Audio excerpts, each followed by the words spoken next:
You saw at the top of the slide that the recommended calculator for this course is the TI-84 Plus. You have a few different options about how you could go about getting one of these in your hands if that's the path you choose. First, you could purchase a brand new one. The new ones come in color, so a lot of kids like that. You could find a new one at probably Target, Best Buy, Walmart, or even on Amazon. Having said that, if you want a little bit cheaper option, the TI-84s that are used on Amazon are also perfectly fine and work just great for what we need. The difference is they'll have a black and white screen. The third option, if you want to find the most reasonable choice in terms of pricing, you could also look up an 83 Plus that is used on Amazon.com.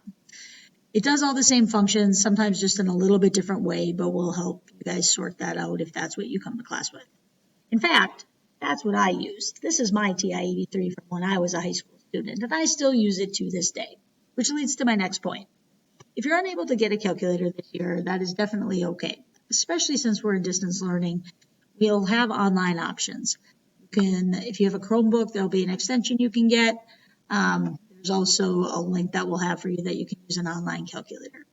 The reason I still recommend getting a handheld calculator is because you can do math so much more efficiently if you have the calculator sitting next to you.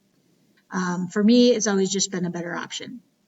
Having said that, as we move into higher level courses and we take some more standardized tests, those are allowed on standardized tests as well. So like the MCA, the ACT, and even if you get to some AP classes, you can use those.